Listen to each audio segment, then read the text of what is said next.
All right, folks, what's good? We are back recapping a really just a brutal loss. One of those losses that you think about all day. The following day, you run back plays, you run back little things that could have gone another way, another direction, could have gone your way compared to their way. But at the end of the day, it's a bad loss. It's another bad road loss that this team where they just got outplayed in the final minutes of a close game, which is not something you see very often with Bill Self teams, and certainly not something you see with pretty experienced Bill Self teams. So that's the thing that's been super disappointing. I think the thing for me that's been so disappointing about it all was Saturday felt like we found something. It really did. It felt like it was going to be the turnaround. It was going to be the time where we looked back and said that's where the season flipped. And now I don't know. I really can't decide where I'm at on this team. I've got some takes that I'll give out here in a bit. But the first thing we have to address is that Anthony Bax – next time you have a prediction that the Hawks are going to lose to another bad team, just keep it to yourself. I don't want to hear it. You spoke it. You're on fire. You cannot miss with your predictions, but that one was tough. Yeah, I mean, boys, it was written on the wall. And part of my whole point that I want to dive into more on the episode is we're all guilty of this. We got to stop taking so much out of games at Allen Fieldhouse. They're different than every other basketball game we're ever going to play. It's like they take Mike's secret stuff or whatever it is inside of that building, then they go somewhere else. They're 5-5 outside of that building this year. And the games that matter, and this is an every year thing, but there are definitely teams that we've had before that have been better suited to go win on the road, win those tough games, win close neutral games. This year may not be that. And it's kind of right there. So I know what's going to happen. I'll tell you right now, if we want to make predictions for Saturday, KU's probably going to win comfortably on Saturday. We're going to hop on this YouTube and we're going to say, you know what? This team's turned it around. We're going to go into Tech on Monday and we're going to win. And you know what's going to happen on Monday at Tech? They're probably going to struggle and they're probably going to lose because that's just how this season's been going. So yeah, that's my biggest turnaround. Right, exactly. That's my biggest thing is I think as a fan base, we've got to stop taking so much out of games that happen at Allen Fieldhouse because they're just so much different than every other game we're going to play.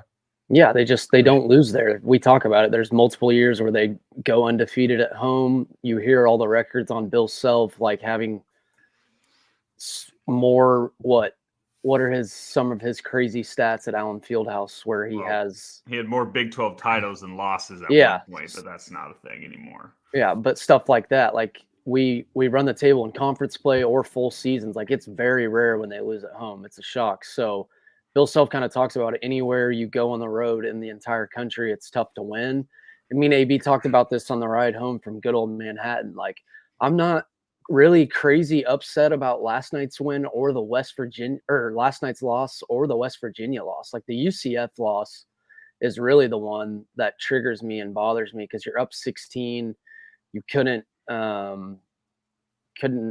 execute late. So I know Kstate didn't play very well, but we talked about it. AB was spot on. Like that's a game they're going to be up for. They just had a couple disappointing losses. They needed to win, especially for their tournament chances if there is any. But yeah, it's weird, right? You talked about it. KU. These are usually the games they win, and you look at those three losses I just talked about. UCF, they're tied with 3 minutes left. West Virginia, they're up 1 with 2 minutes left. And then last night, it obviously went to OT. It was tight and at the end of regulation, tied at the end of OT. So losing all three of those games is just wild for Bill Self. Like there's no way if you told me there's going to be 3 road games where it's tied late or KU had the lead that they would lose all 3. Yeah. I mean, it's the exact opposite of what we've done for years, which is why we won all those Big 12 titles in a row is because we were the team making the plays late in the game, whereas now it hasn't been that way, and it sucks because it's not like we're getting out executed late in games by Kelvin Sampson and Jamal Shed and like really talented teams. We're getting out executed by a UCF team that I can't tell you a single player on their team, a K-State team that, yeah, they looked solid last night, but that was the even more disappointing part is like, I don't think K-State played that good. I think they were 40% from the field. They missed quite a bit of free throws. I know there was one point where I was showing AB, it was really ugly for like 6-7 minutes. I think both teams scored like 10 points combined for 7 minutes. I think it was 43 all, which we were up 41-30. But it got really ugly there for a while. It felt like we could have put them away. It felt like KU had a chance at the end of the first half to kind of extend the lead. Kev had that breakaway layup, which we'll talk about him, but felt like we could have a nice, comfortable lead at halftime. And I forget, KU was up, what, 1 at half? We were up 2 at half. 2 at half. Come out, look great. But, yeah, I mean, you mentioned the UCF thing. And that loss, yeah, I think at the end of the day, that loss it's a horrible loss. But to me, you have those losses throughout the year, and you just, you're going to have those. The issue is that we haven't been able to get one of those back. We said, okay, go win at Iowa State, you'll make up for a UCF or a West Virginia. Okay, well, you didn't do that, but now you beat Houston. Now you go into Kansas State, you make up for one of those losses in the past. But to not learn, I think what I'm more disappointed about is you have the 16-point lead against UCF. You have an 11-point lead against K-State, and you haven't learned your lesson. You don't realize that those leads can go quick if you take your foot off the gas. And like that is just the thing about this team is I think that's the big narrative that I've seen is there's no killer instinct. There's no like guy that you can just count on to go take over a basketball game. And so I don't know. I think we should talk about Kevin. Yeah, that's what I was about to talk about him because I was thinking this last night when we were all texting in the group, and I was talking about kind of 3 of his last 4 games, what he's shooting from the floor. Like, obviously, he bounced back against Houston. He was 7 for 8.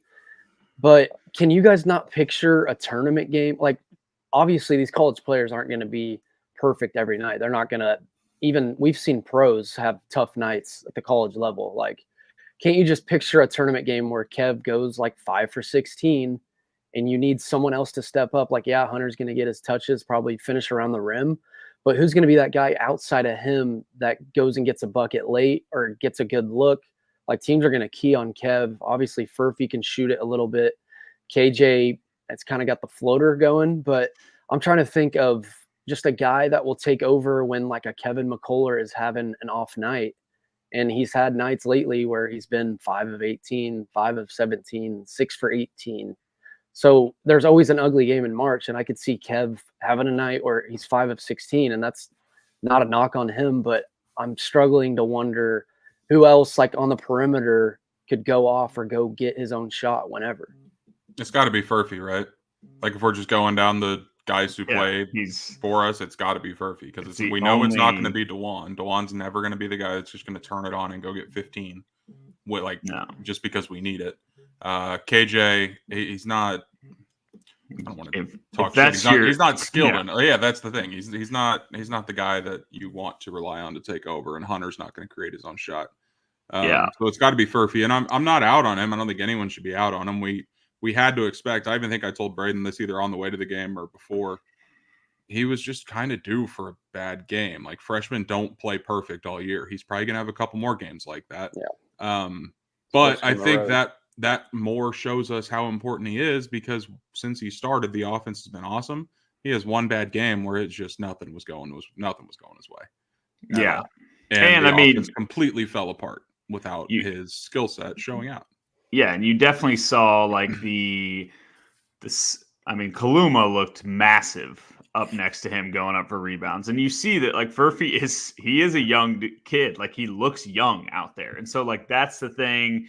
And I think I said this a few weeks ago. I was like, I love that Furphy is looking better and looking like a first round pick, but also I'm still worried that if you got to rely on Furphy, then I'm pretty stressed about that in a game in March. But yeah, you're right. You take Kevin McCullough, and that was back when McCullough was playing a lot better. So like you take McCullough out of this game and you have him have games like he had last night. Unfortunately, I just don't think we're going to win a game in March where Kevin McCullough plays like that. I think the positive I take with Furphy, even from last night, he's still confident as all get out. I mean, even to a bad extent, it was late in the game. It might have even been overtime, and he took a three that he had no business taking. But he's not scared to take in front of him. He's not scared to shoot the ball, and we kind of need True. that. We Oh, need yeah. it because we have at least two guys who are semi-scared to shoot the ball unless they're 5 feet from the rim. And like we said, if Kevin's having the off night, it's going to have to be Furf Dog. Yeah, and none of this is a knock on Furphy. Like I think we kind of expected this. We know he's not going to be great every night. It's his first year in college. He started 8 games or so, going on the road in these tough environments. He's not going to be this stud every single night. Like we've seen freshmen struggle at KU all the time. But I'm kind of starting to get worried that he might just turn into just strictly a jump shooter. And I don't know, like the last week or so, it's been weird when he tries to get downhill and get into the paint, he like loses his dribble every single time. I don't know if you guys have noticed that, but like the Oklahoma State game, it was really weird. He kind of struggled there, but I hope he's able to score in more ways than just being a knockdown jump shooter. But that's obviously a huge start for this offense because it opens so many things up.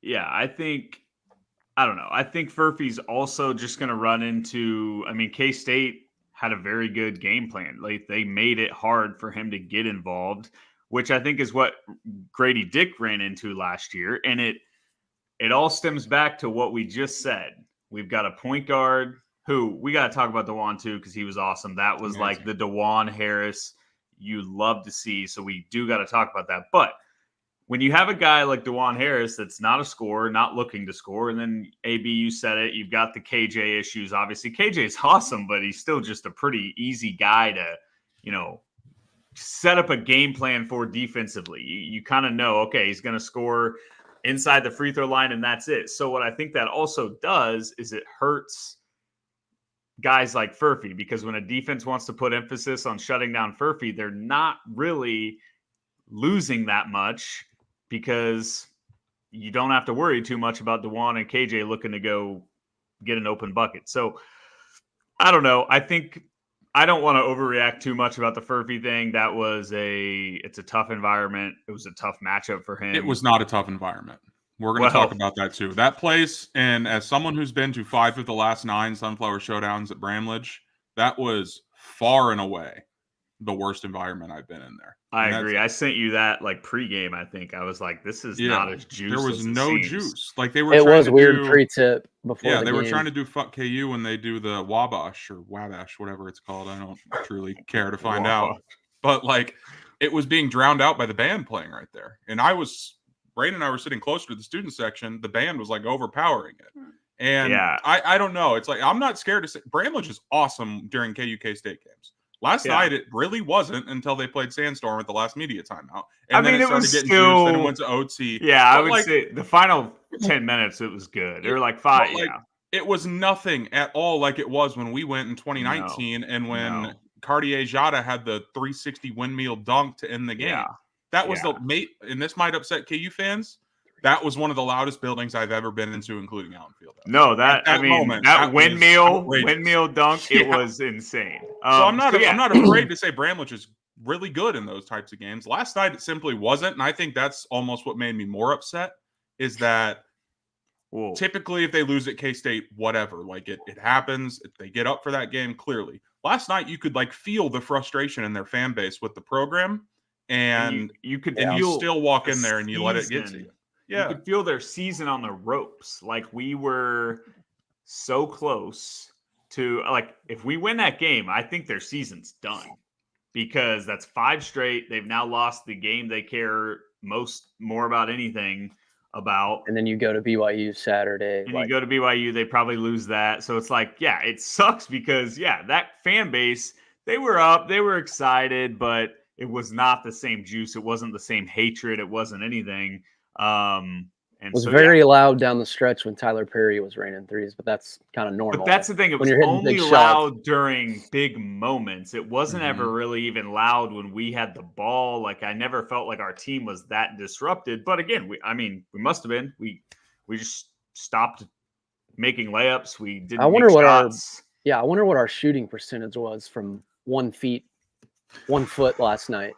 Like No. even I was talking to AB after we ran the classic Bill Self under the basket, Oh my play to God. KJ, threw a lob and he just left it short on the rim. Hunter had a bunch of shots go in and out. Kev might have missed 13 layups. And then obviously we talked about this, like we wouldn't even be having this convo, or I'm not saying we would have won, but we might not be having this convo at all if Kev goes to the line and hits the front end.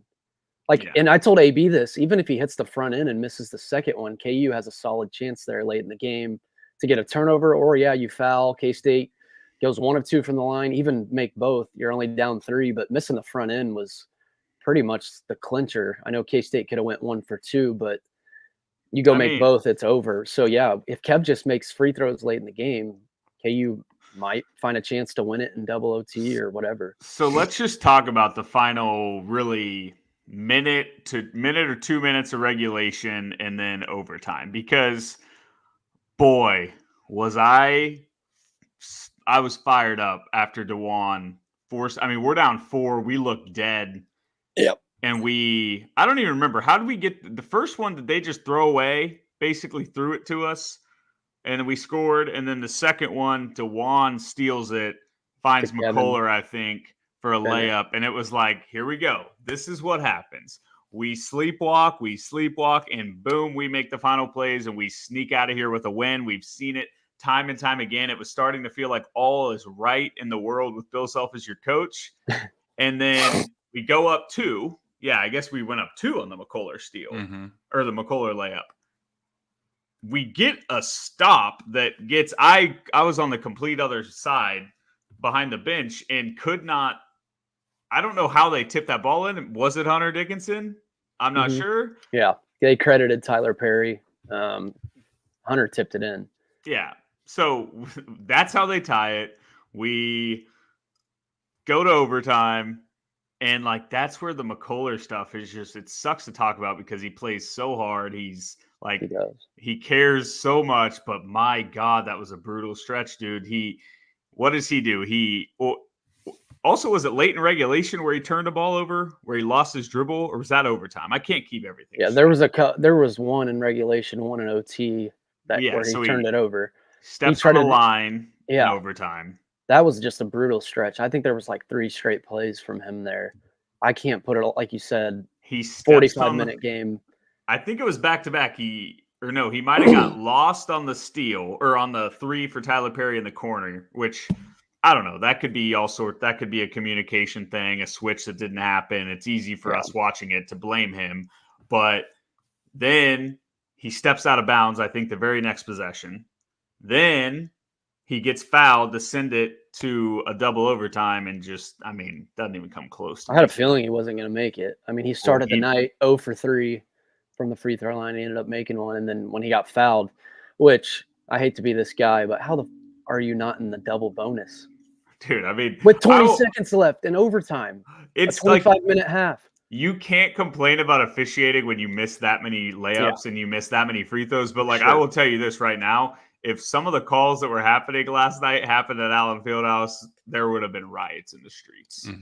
There was some, and it's just, that is what I've said for years. Home teams get a good whistle. That's why tons of teams lose on the road. It's because officials' brains are broken, and it is human nature, I'm convinced, to just make a call that's going to make people happy rather than mad at you. And so, there was a brutal stretch around, I think, starting at the 5-minute mark. Dickinson foul in the corner on the trap. Someone commented KJ's 5th foul. I didn't really have a good angle. I forget what that was. Yeah. That was like they said he bumped him, but I think Kaluma just fell. There was a missed travel. I think I know what you're talking about there on the travel too. I was trying to put that together last night because I remember yelling that next to AB that someone for them traveled. Looked like 3 massive steps. But I don't know if you guys saw Hunter's comment. He said something about running over Tyler Perry, and he kind of misworded it. Like he was saying, people thought he was talking about setting a screen on Tyler Perry because he said something about we were on offense or something, but it was when we were on defense and Perry set a screen and Hunter turned around and he was right there. Like Hunter couldn't have avoided him, and he just ran him over. Like, he literally turned and he was there. So I kind of got what Hunter was saying, but he did run through him and ran him over. Yeah, it was a bad clip for sure from Hunter. And then Bill said something after the game. He talked about, he said a lot of funny things, but so funny. In the corner, he talked about the one in the corner you just brought up. And then there was one the next possession that I literally couldn't see at all. But Kaluma drove to the lane, got fouled. Bill kind of questioned that one. He wasn't sure. He said he'd have to see it. So, Ryan, I don't know if you saw that one or if you know what I'm talking about. But, God, there was even if they were fouls or not, there was a stretch where they shot 7 straight free throws. And I'm not saying that's like an officiating thing.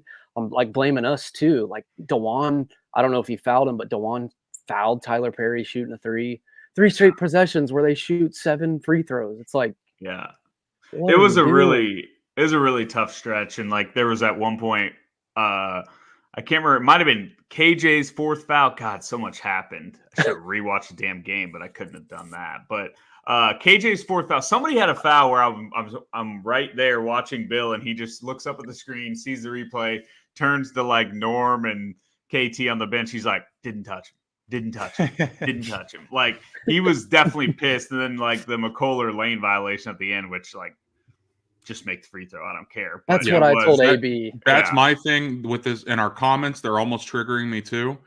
We sound like a bunch of fucking K-State fans. The comments, it's like, if we're blaming that loss on referees last night, then we need to reevaluate how we watch the sport. Because there were 800 things that the 5 players that played 40 minutes last night could have done that would have put us in a better position to win. So, like, yes, there were bad calls. But, like, I've been saying this for a year now. We have to go into sporting events expecting bad calls. Exactly. Every sporting event we watch, like, that's we can complain, we can cherry pick. Yeah, and speaking of, Norlander wrote a story today, and there was a line in it. The Big 12, this is the first year in the Big 12's existence that they grade the referees game to game. They'd never done it before. How is that possible? Like, that just seems insane to me. How are we not holding referees, whether it's pro KU, pro K-State, pro Baylor, whatever it happens to be? Did you watch them in Waco Saturday? Yeah, it's insane. Like, how are we just now starting to grade them on their performance? There's no accountability whatsoever. Even with grades, there's not much accountability because they don't have to go talk in front of a microphone after a game and explain what they saw, explain why they called this, why they called that. But to not even like evaluate them on a game-to-game basis, especially with sports gambling now, there is so much money that people bet on these games, and it feels like I watch so much less college basketball than I used to, but I'll watch 3 or 4 games a week, and I'm like, God, these refs are completely screwing North Carolina State right now. What's going on? Like, how many people, just random average Joes, have their money on NC State +4, and they lost because this dumbass ref called a trip that no one was even near him. Like, that's my big issue, is that officiating in sports in general needs a complete overhaul, because we shouldn't be having these conversations, whether it's pro us or anti us, every single time. I didn't even really have any crazy takes about the officials during the game or after, besides just the one in the corner against Hunter, where, I mean, Tyler Perry put himself in a terrible situation and we trapped him. But after I don't know if you guys saw it, but after the game, there was a lot of like opposing fan bases saying that KU kind of got screwed with the whistle. So that was kind of a shock to me. And I'm not even saying it has anything to do with the officials at all. I just thought that was kind of a shock, because usually people want KU to lose, and we obviously get the benefit of the whistle at Allen Fieldhouse sometimes. But we played like shit. We shot 40%, and I kind of just came to terms right after that. It felt like they wanted it more. The bounces kind of went K-State's way. They killed us on the glass. You talked about Kaluma. He had a lot of putbacks late, kind of bodied Furphy. They out-rebounded us by 9. I thought we could kind of get them on the boards, but it felt like they wanted it more. We didn't play well, so kind of got over that loss quick, and we talked about it. The Iowa State game would have stung a little less. Our fans wouldn't have melted down, and this one too. I know it's a rival, but if we just win one of those games in Morgantown and UCF, we'd be still right at the top of the Big 12, and I think everyone would still be feeling fine. But now you look at our woes on the road, you see we have 4 more tough road games, and you kind of start to worry a little bit. Yeah. You guys want a Nostradamus take on KU Road right now? Yeah. They're going to go 3-1 on the road to finish the year. Well, I was just about to get in. Yep. Because last thing on the refs, by the way, funny part about that whole thing in Waco is the athletic director simply stood up, defend Scott Drew. Like, we're sitting here defending Scott Drew. That's how bad it was. Yep.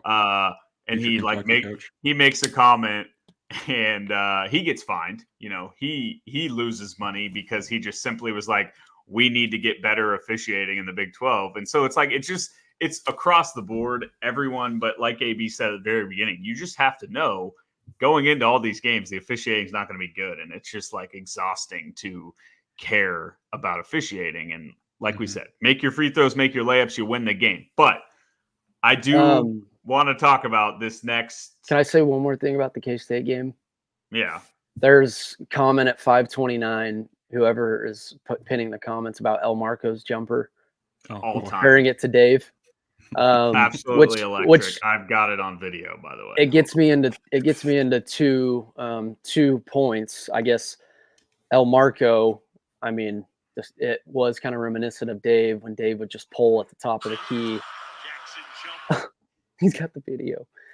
Go ahead. We would always tweet that picture of Dave shooting that 3 against UMKC at the Sprint Center with his goofy form, and it just reminded me of that. It literally hit the left side of the backboard, not even close. Oh my God. I mean, I thought it got tipped in real life. I was I. like, there's no way. That backboard's still recovering. Like, but then it brings me to the next point, which is obviously talking about the bench. El Marco, we had 2 bench points last night. El Marco made the layup. And I just wanted your guys' takes on the bench, period. We know it's a problem. How much of a problem is it going to be going forward in the tournament? Guys get in foul trouble. You saw it last night. We had 3 guys with 4 fouls for quite a bit. But then I think, like, these are guys that have played heavy major minutes their entire college career, obviously besides Furphy. But Hunter's a guy that's played 33 minutes a night. DeJuan really never sits.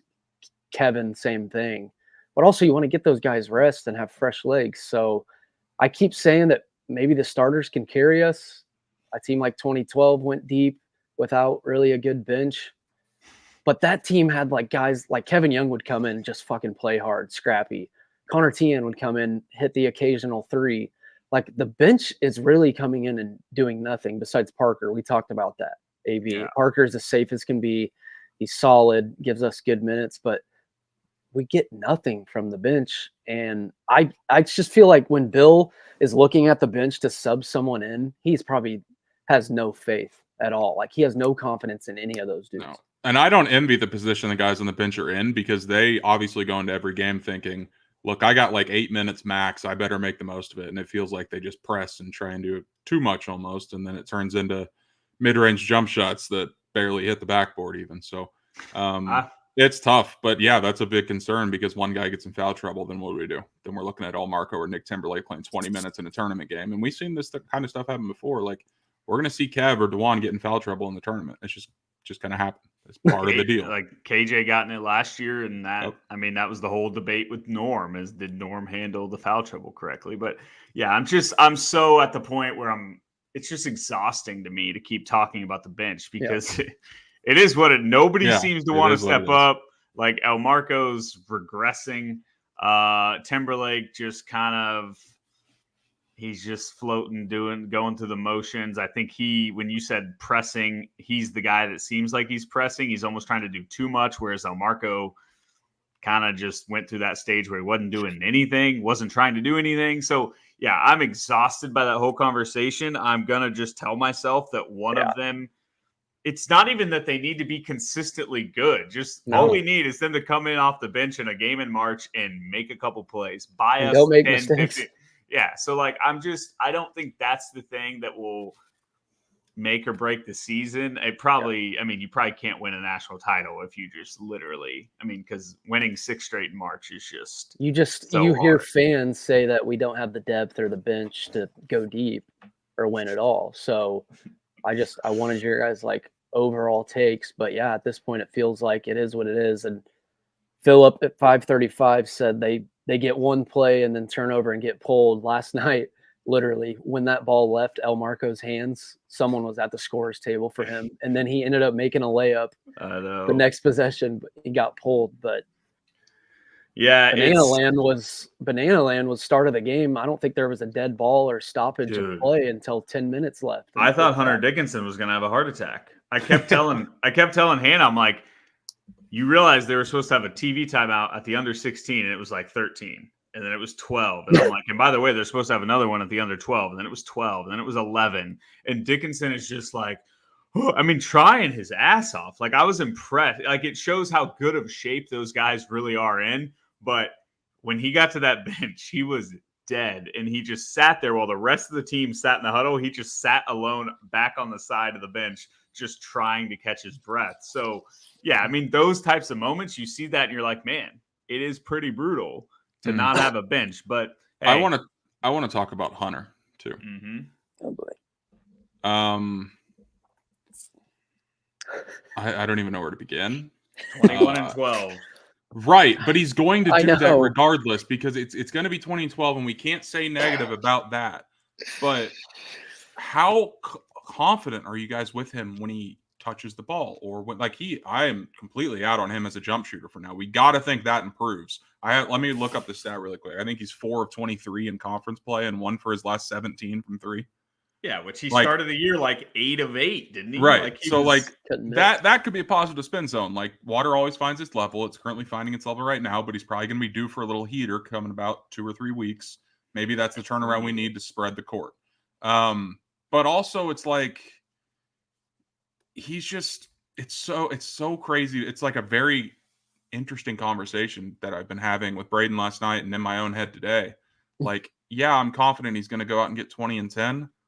But it never feels like it's in big moments, or it feels like he's got some turnovers when he dribbles too much and just loses the ball because he bounces it too hard and it goes over his head. He misses some bunnies. He missed he got fouled on it and made the free throw, so it doesn't really matter. But when Kev missed that little floater, Kev should have made that. But Hunter, you're 7'2", you're right at the rim. The guy hit your other arm. You have to make that. There's shots that he misses that, obviously he's not going to average 30 points a game. He's not a generational college basketball talent, but he does multiple things every game that make me think, what the hell are you doing, dude? Interesting. Yeah, Braden, you said that last night. Braden said that exact thing last night. We kind of talked about how it's not flashy, and it's never going to be. That's how Diedrich was. Diedrich was just so smooth. And it's not his nickname. Bad thing to be Diedrich Lawson. No. It's just probably not how you go win a national title. If that's kind of what we said start of the year too, is you don't really win natties with big men. And it's not even a knock on Hunter. He's a good player. He was the most sought after transfer probably ever, the best ever. And so we're obviously not knocking on him. It's just sometimes in the paint he catches it, and last night just gets his shot beat. He can't jump. Mm-hmm. Yeah, and he's a non-factor on defense. Yeah, the defensive thing is, but it's not we need guards, man. We just need guards that can go, because that would open so much for Hunter, pick and roll, get easy looks down low. So Hunter's probably going to be back next year. We need to get some guards in from the portal or something. Or I could see El Marco being fine next year. I know fans are out on him right now. I still think you see the glimpses of why people thought he was going to be so good. But I don't know. He ain't going to be wearing crimson and blue next year is my take. I think this is the classic freshman that comes in, bombs, and transfers somewhere else and then plays pretty well. It depends on what Bill does transfer for. Right. Yeah, but does it not give you Bryce Thompson vibes or Quentin Grimes vibes of this combo guard coming in, super excited about him, high expectations, struggles massively all year long. He has had 1 or 2 good games this year, and Bill just simply doesn't trust him. And that's the biggest, we always go back to Bill trust. No one thought KJ was going to start, but we knew Bill trusted him, and then he hasn't not started a game since we had that conversation 2.5 years ago. Trust is a big thing, and I don't know that. I think Bill's smart enough to realize, even basketball-wise, DeJuan and El Marco probably aren't the best fit together, especially if you have a 7'2" big, and then your 4 is if we go into next year and we go DeJuan, and KJ, and say Hunter comes back. I don't know anything about that, but let's just say he does. El Marco, and then who else? Some Furphy. transfer guard or Furphy if he comes back. We're not going to feel any better about that team than we feel about this team, or we felt about the 2021 team or the 2019 team. But we will. We'll be a we'll top talk 5 ourselves team. into We'll it because nuts. we're gonna look awesome at Allen Hey, Bill. Fieldhouse, and we're gonna get a crazy non-con win, and we're gonna say Bill Self's the best and the staff is awesome. But it's gonna be the same problems that we have right now. So I think my early off-season prediction is El Marco's not back. Yeah, could be. I don't know. Still a lot of ball left. Yeah, hopefully. I want to say, like, I haven't been. I really can't think the last year. I've tried to think all day. The last year I've been this confused on a KU team, and me and I'm pretty locked AB in on him. Me and AB, we talked about it last night, and I texted you guys the other day. Like, there's no better years than when you're a national title contender. I don't really feel that way today anymore, but I was telling him, like, in 2019, you knew. In 2021, you knew. Like, you had Marcus Garrett, great player, love him so much, but he was our starting point guard. 2019, when Doak goes down, you're screwed. 20 Oubre's freshman year, you kind of knew. This year, I'm not done. I'm not out on this team, but I don't know. Like, I don't know where I'm at. Also, I think you're going to find out in about the next week and a half. Is what I think. Because you think about the bench, but then you think about the starters. Like, I still think we have 2 All-American type players, and I think the biggest positive from last night and the last week is Dewan is back. Like, the Dewan we're used to, he's here. I think he's here to stay. The emergence of Furphy, I don't know if you're going to get it every night. So I'm just kind of confused because I feel like our starting 5 is pretty damn solid. And they're at least going to give you effort and play hard every night. So I don't really know where I'm at. I don't know if they're an actual national title contender or not, but I haven't been this confused on a team in a long time. I just can't really figure out where I'm at exactly. So let's talk about this because me and AB were heading there a few minutes ago, and I tweeted this morning. Like, I'm with you, B-Turn. Like, I am teetering on the edge of, like, they don't got it. They don't got it. And they don't have a guy. They don't have a detail. They don't have a Frank. Hunter ain't him. I'm very much teetering on that edge of being out on this team. But we are right in that window of every Bill Self team. A switch can get flipped this month, right now. And the opportunity is there. I said it this morning on Twitter, like, go beat Baylor like we said we think we will. Oh, I feel like I just repeat these types of things every episode, but we're now in the thick of it. And then you go into Texas Tech. It's going to be a coin flip game, like from an odds standpoint, right? We'll probably be dogs by 1 point, maybe. I don't know. It'll be a pick 'em by the time the game comes out. Coin flip. Find a way to go win.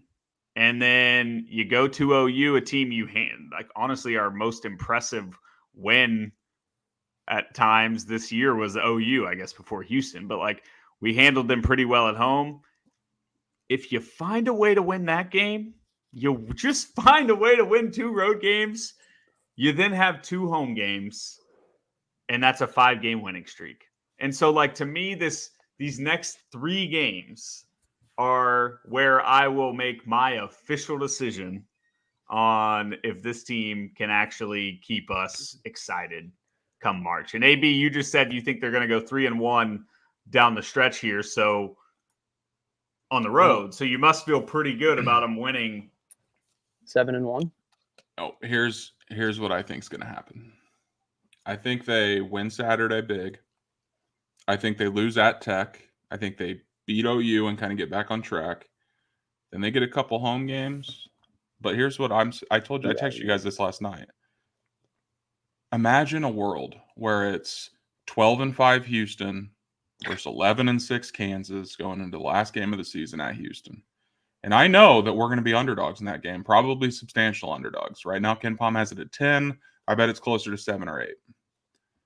That's a game Bill Self wins, boys. Can you imagine Bill being a 3-point That's a game dog? Bill Self wins. And Bill keeps us in that game. I think people Yes. would go into that thinking we get pumped because we pumped them. Mm-hmm. But Bill with the regular season Big 12 on the line, he would come up with a good game plan and coach his ass off.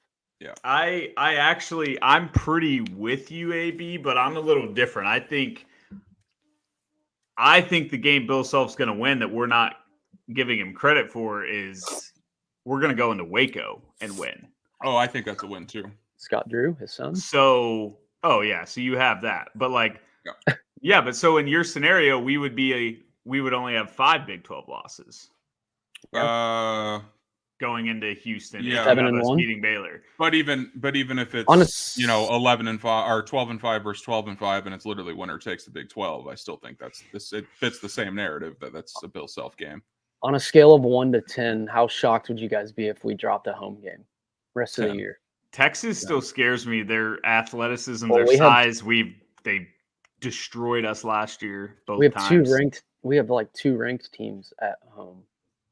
3, outside of Texas. Yeah, we have Baylor and BYU, but I'm not worried about BYU. Else? Who's our 4th? K-State. Okay. Yeah, so 2 ranked teams, right? Yeah. BYU and Baylor this Saturday. Is Texas not ranked? Yeah, they're bad. Yeah, so we might be playing 2. I mean, that's what KenPom wise. BYU is still like a top 10 team, right? But they are 9th. Yeah. I want to revisit this because I feel like we talked about this same exact scenario before the Houston game. We recorded. I said if we go 1-1 in this stretch, I literally said, say we beat Houston and then we go to Manhattan 48 hours later and it's a tight game. What are fans going to say between win or losing a tight game? If we win last night, what are we saying? And what are our fans saying about this team? Well, that's my biggest problem is that we overreact too much to games. It's a road game against your biggest rival. Good atmosphere. AB might disagree, but in a 3-point spread, it's supposed to be a good game. Everyone knew the spot too. 48-hour turnaround after the biggest win of your season against your biggest rival. You knew it was going to be a tight game. And now it goes to OT where Kevin McCullough free throws away from potentially being on here saying, God, this team can win it all. They just won 2 big games. We're right at the top of the Big 12. We're going to win the Big 12. And now we lose a really tight game in overtime because Jerome Ting is the best coach in basketball history in overtime. And now we're melting down. So it's if we win that tight game, what are we saying, Rye? Well, you all right again? Well, I was just going to say that I think as a whole, we really got to focus process over results. I know that might be loser talk, but you look at some things that have bothered us all year long. They only turned it over 9 times last night. Am I reading that right? In a road game. Yeah, 9 turnovers. That's KU. Fine. Yeah, but that's they shot really, really poorly, which we knew they would. We said that all episode. But the defense was fine, but Braden and I talked about this a lot too. K-State's offense was just nothing. I mean, they would literally do a screen, and then if it wasn't there, then we were just letting them get what they wanted. And then their 2 best shooters launching threes. They'd hit a 3 off a screen with 8 seconds left in the shot clock. I mean, that layup Tyler Perry made was just out of this world. Mm-hmm. But here's K-State's a good offensive rebounding team too, and we knew that going in. So that's what beat us really. We had a chance to get stops late, and we did stop them, but they got the offensive boards, went up. Hunter tipped it in for them. I just think the thing that drove me, I totally get what you're saying. It's if we win that game by 1 point, we're sitting here saying we can win the national title. But to me, what I would have saw if we did win that game was somebody making a big play late and us executing better than K-State. And I think that was the thing that just drove me crazy on the drive home. It's we just don't have the guy that does that. We have yet to see that guy show up. And so it's not over. We still have a chance. I think we're going to rattle off 3 in a row here, and we are going to be very back. But it may be you may go 2-1, and then you win at Baylor. I don't know, but it was a lot of missed bunnies, a lot of more hustle plays that K-State made. There was one play late. I forget when it was, but I think it was out of a timeout where Bill drew something up nasty and got it to KJ in the middle of the lane and just hammered one home. Yeah. A thunder jam. So easy. KJ. Yeah, I don't know what that defense was. You remember that, though? That was beautiful execution. Wasn't that late in the game to tie it? Yeah. Yeah, I mean, that was we just ran a pick and roll at the top of the key. I don't know how they fell for it. We did that all game. That's really what I was telling AB on the way home. It was pick and rolls with KJ, finding him in the middle of the lane, shooting floaters, or it was Kev just putting his head down, getting downhill, trying to finish around the rim or getting fouled. Yeah. That's what, God, I won't forget how I felt when Kev got fouled late down 2, and I immediately looked up to the board and we were still in the single bonus, and I'm like, oh God. Yeah. Just a No, tough it was rough. Okay, There's boys, I gotta go, but I want you guys stay on and keep talking, but I gotta get out of there's here. a couple other things I want to get to. First of all, one note: if we would have won that game, walking out of Bramlage to the Fog would have been so sick. It would have been just key for so many jokes. But then it ended up just being a hassle to drive through on the way home. The other thing, and I wish Ryan was still on here for this. I wanted his takes. I can't remember a basketball coaching staff getting into 2 different beefs within a 2-week span. So as much as Jerome Tang loves to claim family and love and happiness and, oh, KSU, not fuck KU, like, come on, support these guys. That staff sure loves to get into fights with other coaching staffs and claim other things. I guess anyone in the chat on YouTube or have you heard any more on that? Like what went down? Or I still haven't even seen the video of it. I just saw tweets that there was a little scuffle after the game. I have no idea what that would be about. I have no clue whatsoever. I don't know. Bill said that it wasn't anyone or his like main assistants or anything. So I still don't even know who was involved, but it looked like something happened. I think Vern tweeted out the video. Maybe it wasn't Vern, but I'm pretty sure it was. Of like the post-game interview from Tyler Perry or Cam Carter, Kaluma, whoever ESPN was talking to after the game. And you can kind of see something starting to pop off a little bit in the background. But I don't know. I think the main point is like, what are we doing getting into 2 altercations, if you want to call them that, within a 2.5, 3-week span? Like that just seems like something might be a little bit wrong there. And I don't know what happened, so I don't want to speak too out of touch on this, but also it's like that stuff never really happens. Like, can you remember a time where KU staff gotten into a little altercation with another coaching staff? I'm just looking at the last comment. No, and I can't remember that.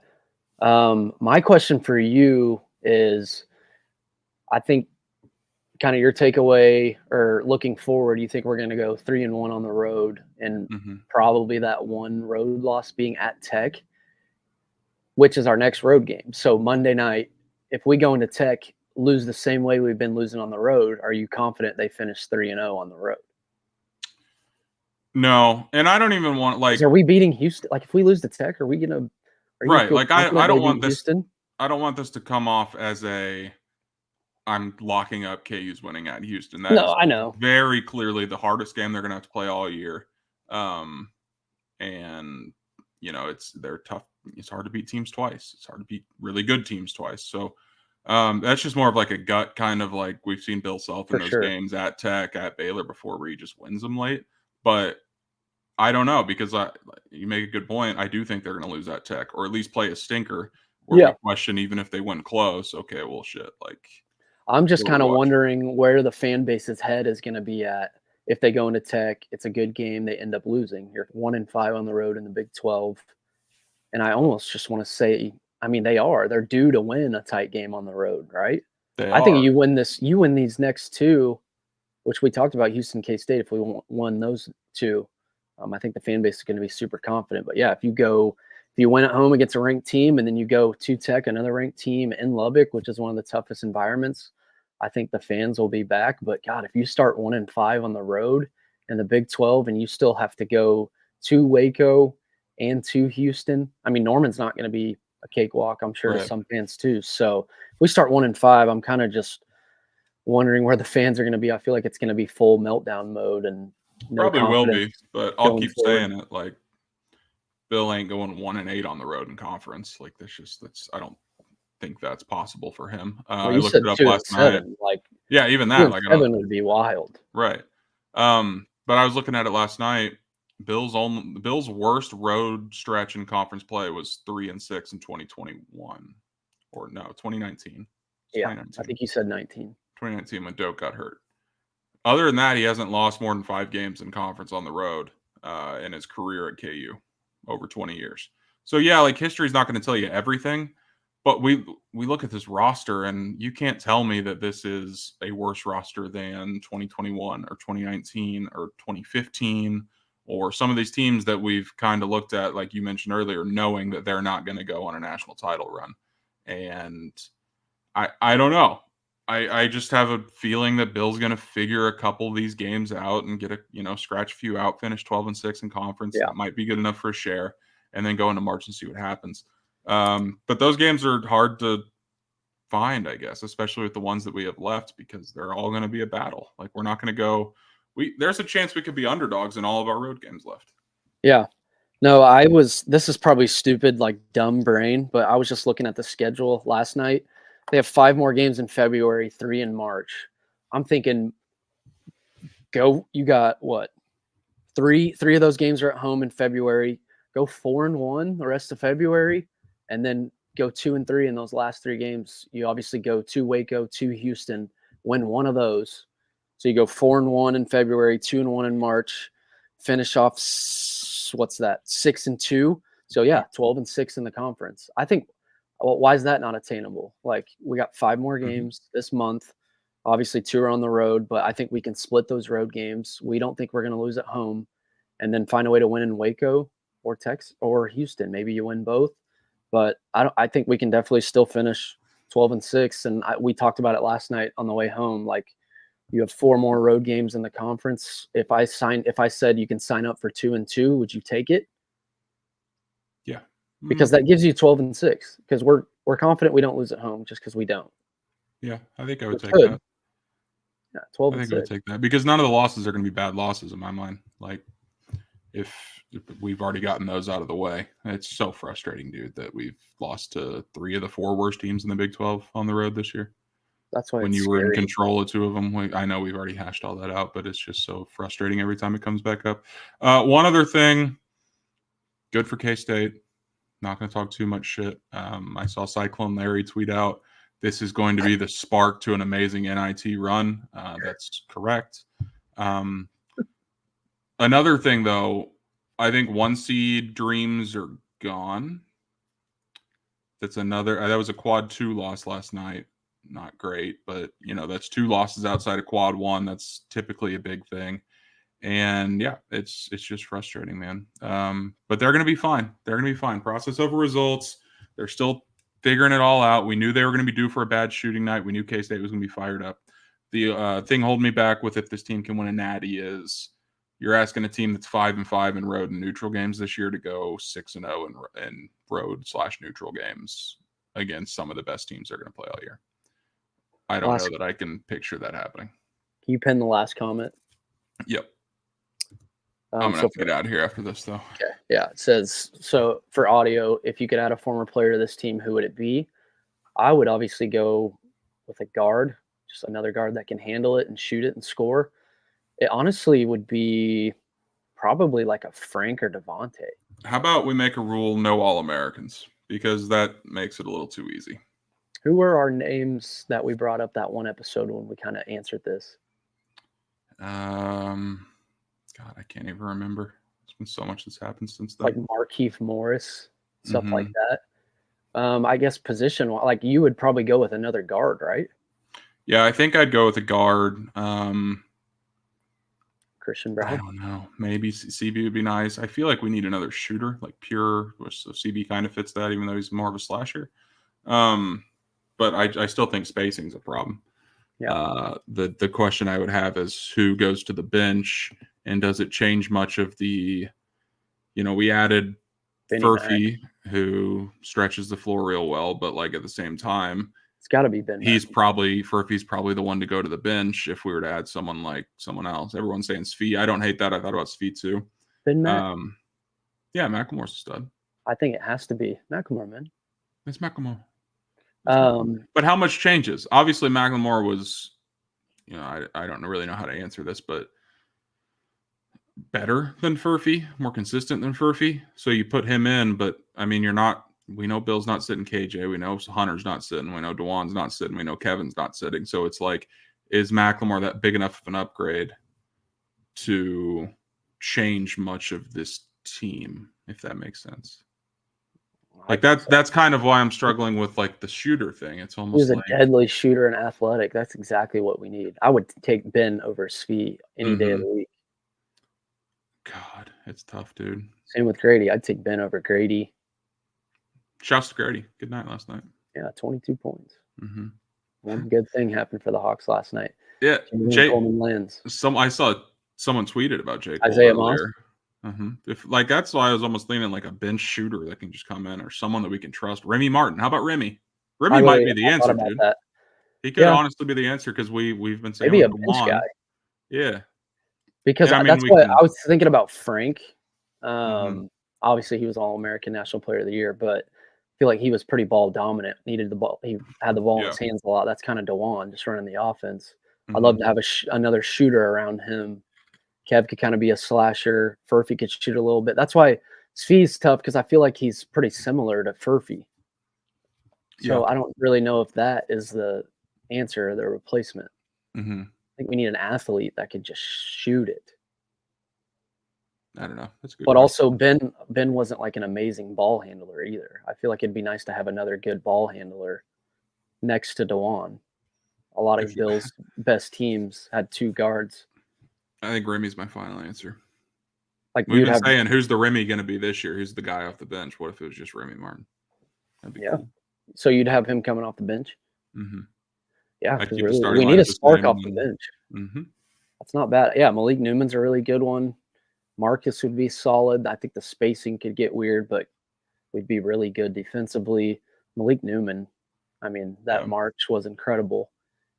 One of those guys, one of those guys could come off the bench.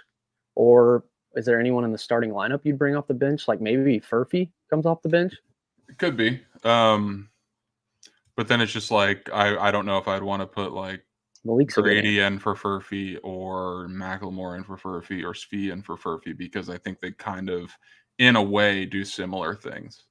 So it'd just be like adding an extra guy, which would be fine because we do need an extra guy on the bench. But Malik's a pretty good answer. It would be between him or Ben for me. Yeah, Mario's not a good one. Mario could shoot it, can handle it. I'd still take Ben. I mean, Ben was so fucking good. I know he was. Shoot it. The plays, the under the basket plays that Bill would draw for him. He was a top 5 pick or top 10, whatever he went. 7 or 8. Xavier Henry. Josh Jackson. Probably not. Hero. That would be a little tough too. But yeah, like a lot of these guys being named, it's I feel like add to the problems more than they take away, at least as far as how we play the game, I guess, or strategy wise. But I think anyways, I gotta get out of here. I got a big dinner. I'm a hungry boy. But all right, guys, big game Saturday and then followed by a big game Monday. I don't know. We might do like a live thing Saturday where we watch the game, but big game, ranked team at the field house. Hopefully they keep taking care of business at the field house. But God, it'd be nice to win Saturday, Monday. Go subscribe. Thank you guys for being in here on the chat. It makes it so much more enjoyable interacting with you guys. So I really appreciate it. Anthony Bax, go get some food. Rock Chalk.